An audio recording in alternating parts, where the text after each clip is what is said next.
లక్ష్మీ జయంతి ఎంతో ప్రత్యేకమైన రోజు. లక్ష్మీదేవి అమ్మవారి అనుగ్రహాన్ని సులభంగా పొందగలిగే రోజు ఇది.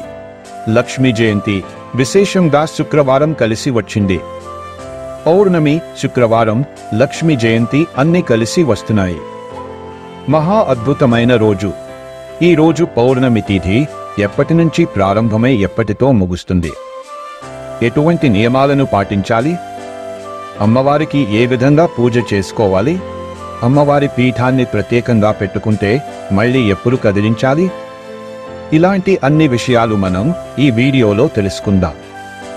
ఎక్కడా కూడా స్కిప్ చేయకుండా చూడండి. వీడియోని లైక్ చేయండి. మీరు లైక్ ఇవ్వటం వల్ల కూడా చాలా మందికి ఈ వీడియో రీచ్ అవ్వచ్చు. అలాగే ఛానల్ని సబ్స్క్రైబ్ చేసి మాకు సపోర్ట్ చేయండి. మనకు ప్రతి నెల వచ్చే పౌర్ణమి, అమావాస్య తిథుల్లో లక్ష్మీదేవి అమ్మవారి అనుగ్రహం కలగాలని ప్రత్యేకంగా పూజలు చేసుకునేవారు చాలా మంది ఉంటారు. ఫాల్గుణ పౌర్ణిమ తిథి నాడే లక్ష్మీ జయంతి, అందులోనూ ఈసారి అది శుక్రవారం కలిసి వచ్చింది. ఈ రోజే చంద్రగ్రహణం రావటం మరో విశేషం. చంద్రగ్రహణం గురించి మనం ఇంతకుముందు వీడియోలో తెలుసుకున్నాము. ఎవరైనా ఆ వీడియో మిస్ అయితే క్రింద లింక్ ఉంది, చూడండి. ఈ ఫాల్గుణ పౌర్ణమి 2025వ సంవత్సరంలో మనకి ఏ రోజున వచ్చింది? పూజ ఏ సమయంలో వచ్చిందో తెలుసుకుందాం. పౌర్ణమి తిథి మార్చి 13వ తారీఖు గురువారం ఉదయం 10:16 నుంచి ప్రారంభమై మార్చి 14వ తారీఖు శుక్రవారం ఉదయం 11:25 వరకు ఉంది. లక్ష్మీ జయంతి పూజ చేసుకోవడానికి మార్చి 14వ తారీఖు శుక్రవారం ఉదయం 11:25 లోపు చేసుకుంటే లక్ష్మీ అనుగ్రహం కలుగుతుంది. ఎవరైనా పౌర్ణమి నోములు చేస్తుంటే గురువారం రాత్రి చేసుకోవాలి. పౌర్ణమికి పట్టే కొన్ని నోములు రాత్రి వేళలో చేసుకుంటారు కనుక అటువంటి వాళ్ళు మార్చి 13 రాత్రి కూడా చేసుకోవాలి. లక్ష్మీ జయంతి పూజను చేసుకునేవారు మాత్రం శుక్రవారం ఉదయం లక్ష్మీ జయంతి పూజని చేసుకోవాల్సి ఉంటుంది. ఫాల్గుణ పౌర్ణిమ నాడు చేసే లక్ష్మీ జయంతి పూజకి ఎలాంటి నియమాలు పాటించాలో, పూజకి ఏ వస్తువులు కావాలో తెలుసుకుందాం. సూర్యోదయానికి ముందే లేచి ఇంటిని శుభ్రం చేసుకుని స్నానాది కార్యక్రమాలు ముగించుకుని పూజకి కావలసినవి అన్ని సిద్ధం చేసుకోవాలి. అమ్మవారి పూజ కోసం పూజా పీఠాన్ని ప్రత్యేకంగా పెట్టుకునేవారు అది ఏర్పాటు చేసుకోవాలి. లేదంటే నిత్య పూజా మందిరంలో కూడా చేసుకోవచ్చు. తమలపాకుని కానీ ఒక ఎర్రటి క్లాత్ మీద కానీ కొంచెం బియ్యం పోసి పసుపు కుంకుమ వేసి అమ్మవారికి ఆసనాన్ని ఏర్పాటు చేసుకోవాలి. అమ్మవారి చిత్రపటం కానీ విగ్రహం కానీ సిద్ధం చేసుకున్న ఆసనం మీద పెట్టుకోవాలి. తరువాత అమ్మవారిని అందంగా పూలతోటి, కాయిన్స్ మాలతోటి, మీ దగ్గర కొత్త బంగారు ఆభరణం ఉంటే దానితోటి అందంగా అలంకరించుకోవాలి. అమ్మవారిని ఈరోజు పసుపు కుంకుమలతో పూజిస్తే సౌభాగ్యం కలుగుతుంది. కాబట్టి పసుపు కుంకుమలను సిద్ధం చేసుకోవాలి. ఎవరైనా కామాక్షి దీపాన్ని వెలిగించాలి అనుకుంటే ఆ దీపాన్ని కూడా అలంకరణ చేసుకుని అమ్మవారి స్వరూపంగా భావించి కామాక్షి దీపాన్ని వెలిగించొచ్చు. ఈ రోజు క్షీర దీపాన్ని వెలిగించడం ద్వారా ఆనందం, సంపద మరియు సంతోషం వస్తాయని నమ్ముతారు. ఈ దీపాన్ని ఎలా వెలిగించాలి అంటే బియ్యం పిండితో చిన్న పద్మం ముగ్గు లేదా స్వస్తిక్ లేదా ఓంని వేసి దానిమీద 2 తమలపాకులు పెట్టి దానిమీద కొంచెం అక్షింతలు, పసుపు, కుంకుమ వేసి దానిమీద ఒక ప్రమిదను పెట్టుకోవాలి. దానిలో కొంచెం పాలు, కొంచెం ఆవు నెయ్యి లేదా నువ్వుల నూనె వేసి 5 లేదా 9 ఒత్తులను కలిపి ఒక ఒత్తిగా చేసి అలాంటివి 2 లేదా 3 లేదా 5 ఒత్తులను ప్రమిదలో ఉంచి వెలిగించాలి. ఇలా వెలిగించడం ద్వారా ఇంట్లో సంపదకి, సంతోషానికి లోటు ఉండదు. ఈ రోజు ఇలానే ఈ దీపారాధన చేయాలని ఏమీ లేదు. కుదిరిన వారు చేసుకుంటే మంచిది. నిత్యం ఎలా దీపారాధన చేస్తామో అలాగే చేసుకోవచ్చు. నిత్య దీపారాధన పొరపాట్లు లేకుండా ఎలా చేసుకోవాలి అనేది కూడా మనం ఇంతకుముందు వీడియోలో చెప్పుకున్నాము. ఎవరైనా ఆ వీడియో మిస్ అయితే క్రింద లింక్ ఉంది, చూడండి. ఇలా దీపారాధనకు కావలసినవన్నీ సిద్ధం చేసుకోవాలి. అమ్మవారి అభిషేకం కోసం పంచామృతాలని సిద్ధం చేసుకోవాలి. అమ్మవారికి సమర్పించడానికి ఎర్రటి లేదా పచ్చటి గాజులను, పూలను, చీర పెట్టాలి అనుకునేవారు చీరను లేదా జాకెటు ముక్కను సిద్ధం చేసుకోవాలి. పసుపు, కుంకుమ, గంధం, మిగిలిన నిత్య పూజా సామాగ్రిని సిద్ధం చేసుకోవాలి.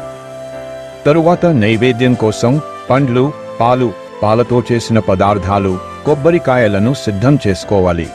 పటిక బెల్లం దద్దోజనం అమ్మవారికి ఈరోజు నైవేద్యంగా పెడితే విశేషమైన శుభ ఫలితాలు కలుగుతాయి. పసుపు వినాయకుడిని సిద్ధం చేసుకుని తమలపాకు మీద పెట్టుకోవాలి. దానికి కుంకుమ పెట్టాలి. ఇలా పూజకి కావలసినవి అన్ని సిద్ధం చేసుకోవాలి. ఈరోజు చంద్రగ్రహణం ఉంది. మన దేశంలో కనిపించదు కాబట్టి పూజని నిరభ్యంతరముగా చేసుకోవచ్చు.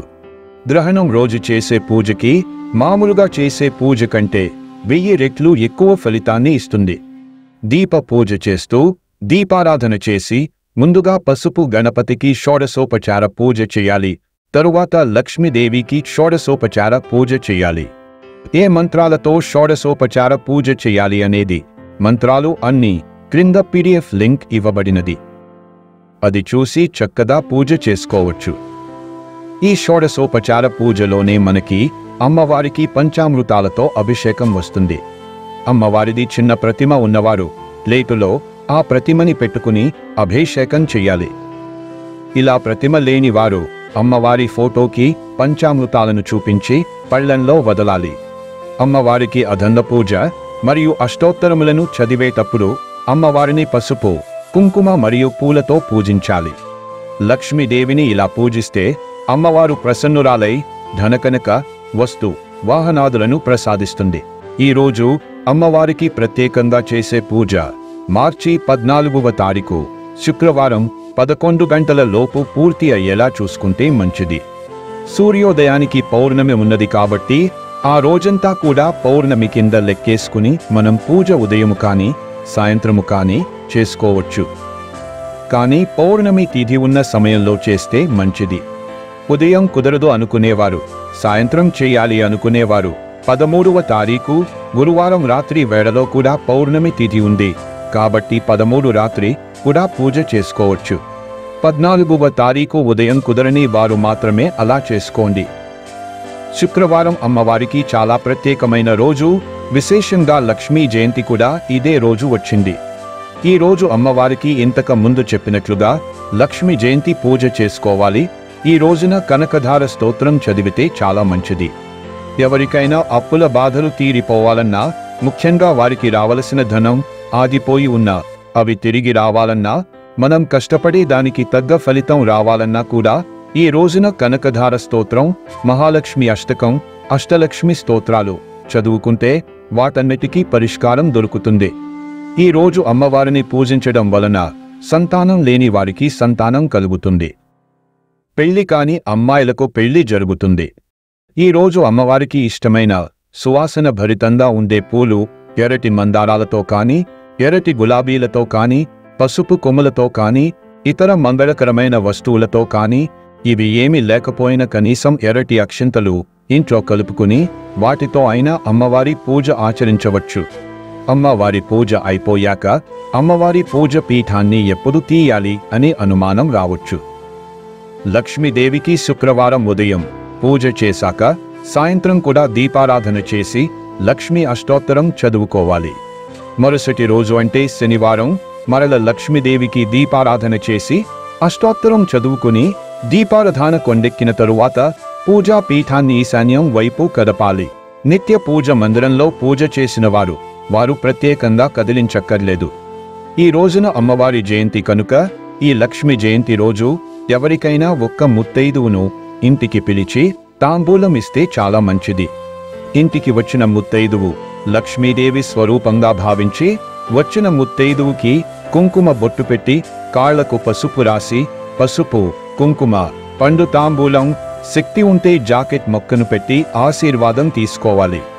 ఒకవేళ మీకు తాంబూలం ఇవ్వాలని ఉంది కానీ ఇంటి దగ్గర తీసుకునే వాళ్ళు ఎవరు లేరు అనుకుంటే దేవాలయానికి వెళ్ళి అక్కడైనా ఎవరికైనా తాంబూలం ఇవ్వచ్చు.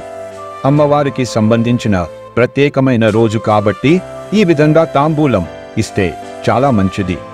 ఈ రోజున ఈ విధంగా అమ్మవారికి పూజను చేసుకుంటే కనుక చాలా చాలా మంచిది. ధనవృద్ధి కలుగుతుంది.